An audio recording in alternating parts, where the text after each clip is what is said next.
This is one of the most important parts, if not the most important part of the job, to get really good at. You know, basically, I would say, in my opinion, the two most important things to get good at, number one, is actually the phone. You know, get comfortable and confident making phone calls. The second thing to get really good at is recommendations, because recommendations is going to equal more appointments for you, which is naturally going to equal sales, and that's going to equal your paychecks. And so, like, you could be the best sales rep in the world, but if you don't get a lot of recommendations, it doesn't really matter because you don't have a lot of people to see. But if you have lots of people to see, you're always going to have, you know, you could even be an average rep and you're still going to be really successful because you've got lots of appointments. And so that goes a long way.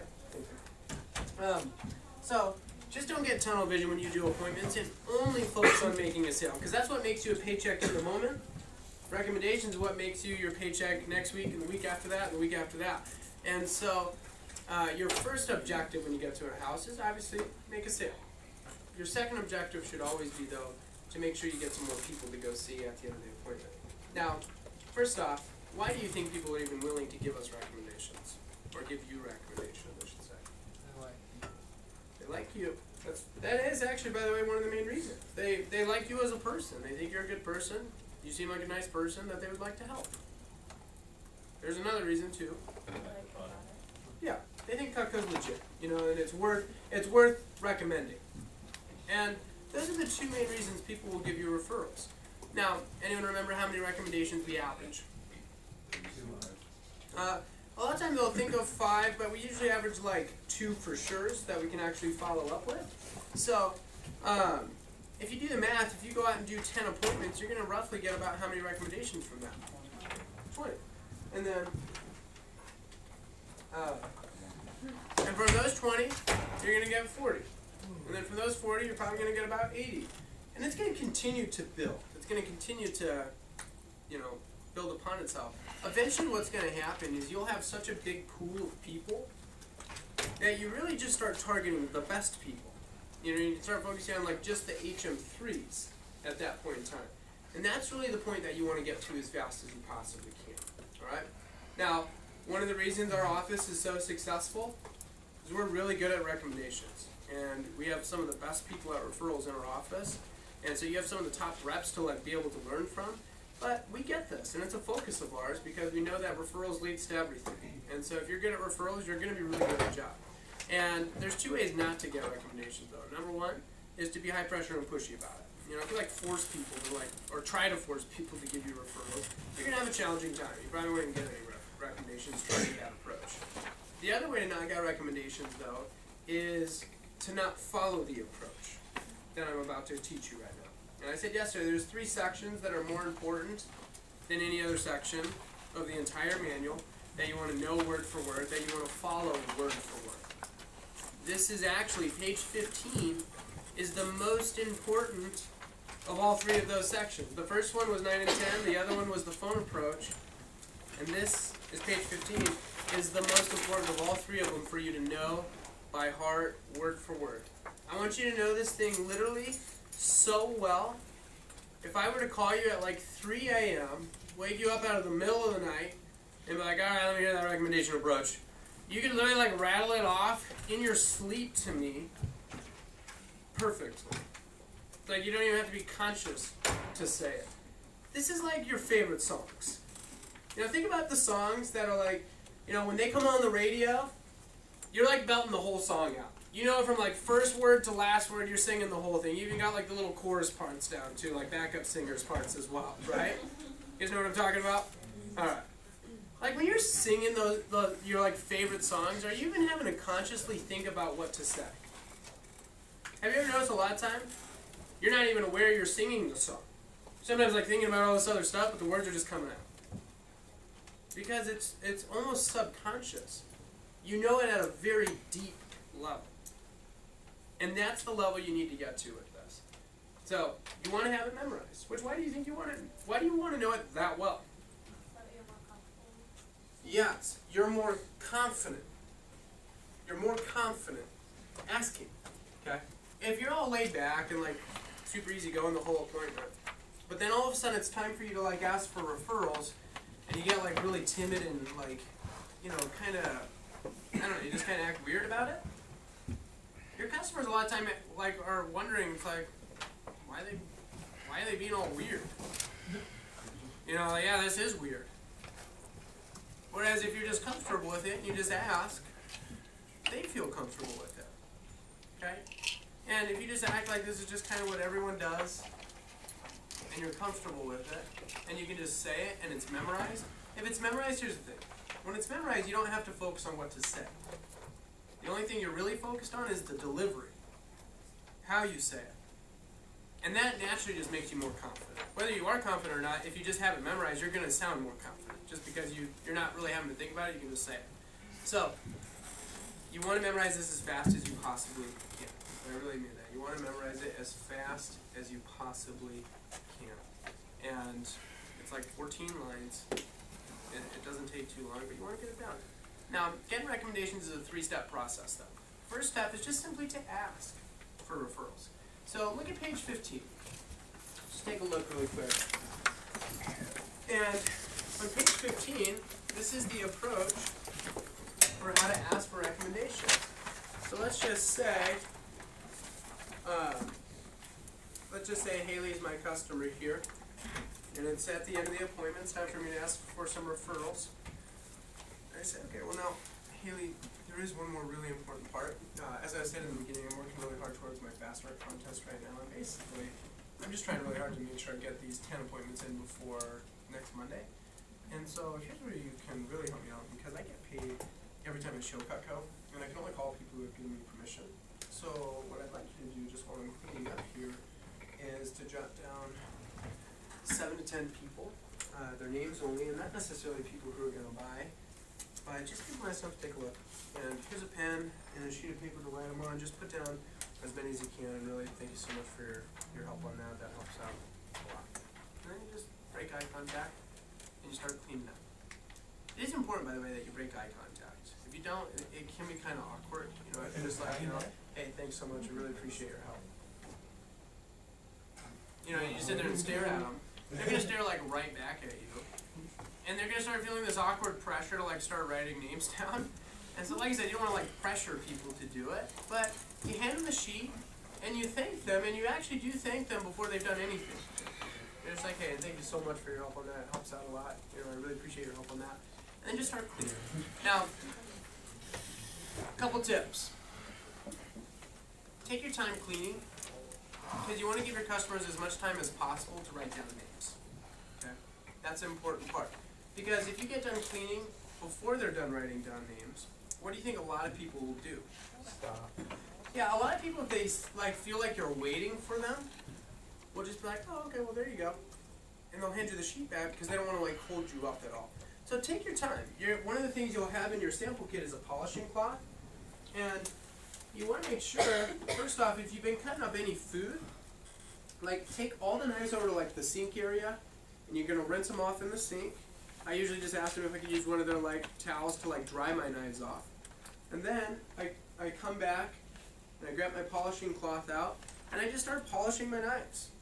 And this is important for your next appointment anyways. Like you want your knives to be spotless every appointment you go into. You don't want there to be like little fingerprints on the knife or like a little tomato seed stuck to it because you didn't clean your knife. So you want your knives to look great first off, but I literally clean at like a slug's pace when it comes time at the end. I'm just like,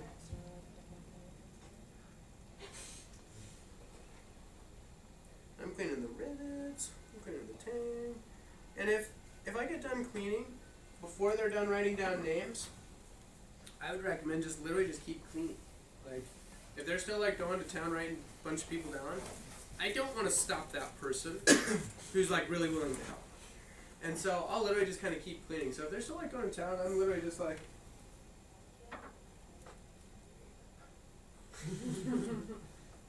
they're not watching. They're not like, he's cleaned that side of that knife 3 times. You know, they literally aren't even paying attention. As long as it looks like you're still busy doing stuff, they're just going to sit there and write down names. Now, obviously, some people will write down a lot more names than other people do. And that's just natural. Some people are going to help you more than others will. But can everyone think of every person they know right off the top of their head? Of course not. And so, you gotta give them some thought, jogger. You want to give them some ideas of people they might be able to think of in addition to they're naturally going to think of right off the bat. How many of you, the first day of training, when we went through that brainstorming exercise, thought of more people than you initially thought you had?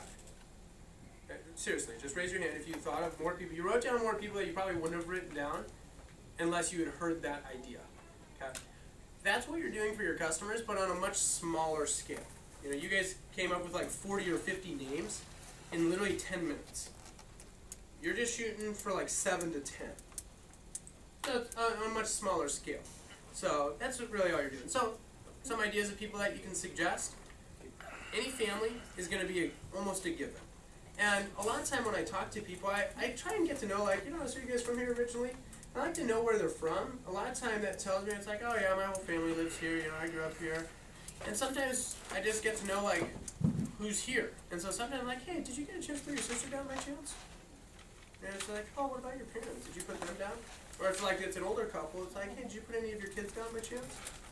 You know, and I just give them some ideas of people they might be able to think of. Co-workers. You know, if they work somewhere, here's a little tip. You want to write down a little phrase. Who do you know that, ... Who do you know that, ... So where it says hints on getting more recommendation, then maybe just jot that down. Who do you know that likes to cook? You know, hey, who do you guys know that likes to hunt? And like, just say one. You guys remember how when you guys were writing down names, I would say one, and I'd let you guys think about it for a little while. And then I'd throw out another one. You're not going to do it as long, but I would say maybe throw it out there and wait like 20, 30 seconds before you throw out another one. I was like, oh yeah, who do you guys know that likes to garden? You know, hey, who do you guys know that's just like super nice? I just love nice people. They're my favorite. It's like, you know, hey, who do you guys know that eats food? Everybody. They'd be awesome. You know, like I'll joke with my customers. Like, I just want anyone that might be nice enough. But if they go to church, hey, who do you guys know from church? Now, a little tip, by the way, if you're seeing people in your church, ask for people outside of the church. Because otherwise they'll just keep recommending the same people in the church. So just be like, hey, who do you guys know outside of the church that maybe I don't know? Because they do know people outside of the church, but they might naturally recommend you to all the people in the church you already know. So, good to ask for the people outside of the church. So give them some thought joggers. You don't want to ask in a way that might make them doubt whether they know someone. I don't want to be like, do you know anyone from work? Well, what are the chances of them knowing somebody from their work? You know, somebody hired them. They have to know someone. So I want to know who they know. And I might be like, what? You know, who do you guys know from work? Oh, I don't even talk to one gal at my work. Well, that'd be awesome. You could just put her down. That'd be great. And I just got one. So, you know, give thought joggers of people that they might be able to think of in addition to who, you know, they're naturally going to think of. Okay? So people will usually come up with 2 or 3 on their own. They'll usually come up with 7 to 10 through thought joggers. Now, by the way, you sometimes get some people, like Jaquel, had a customer who literally what was the most names you got? 136. 136. Okay. Alex, what's the most names you've got written down? 90. 90. Mike, what's the most names you got written down? 120. Rob, what's the most names you've got written down? 45. 45. He's like depressed about it. Yeah. Okay. Alright. So, is that normal? No.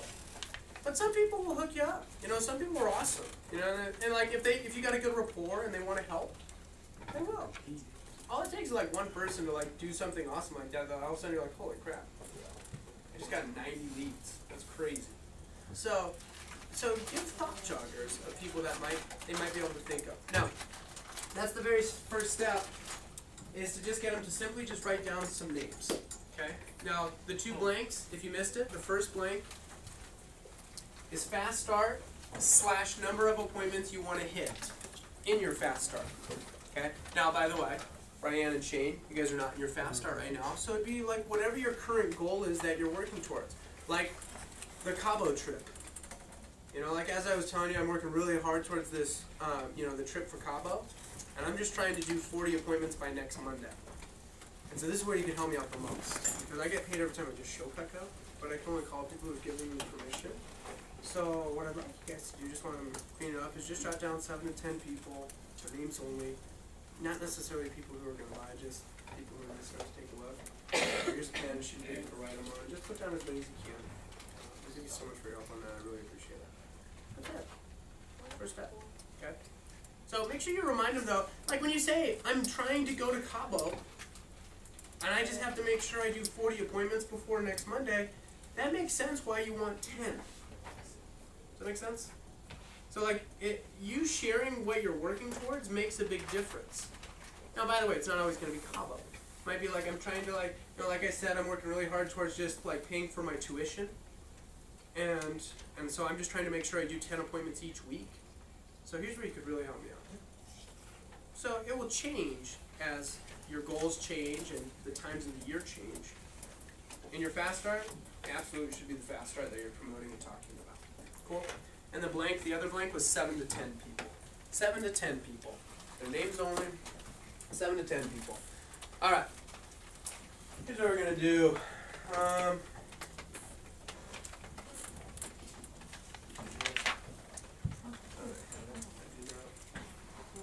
Tell you what. I don't have much to offer, right off the top of my hand, but I'll give an ice cream scoop if one person can actually memorize this thing word for word today. Okay, before training's over, if you actually get this thing memorized, I'll give you an ice cream scoop today. You can take it on your appointments with you. Okay. So we're gonna role play this in segments. We're gonna start out by role playing just the first step. Okay, first box only.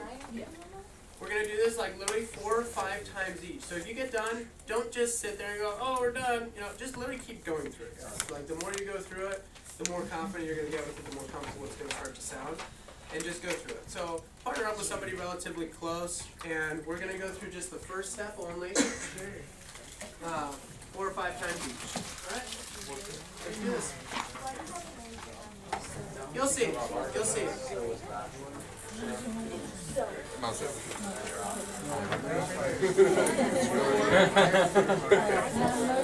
Here, you want to go with my hand again, Sean? I'm looking for one. Do you have partners?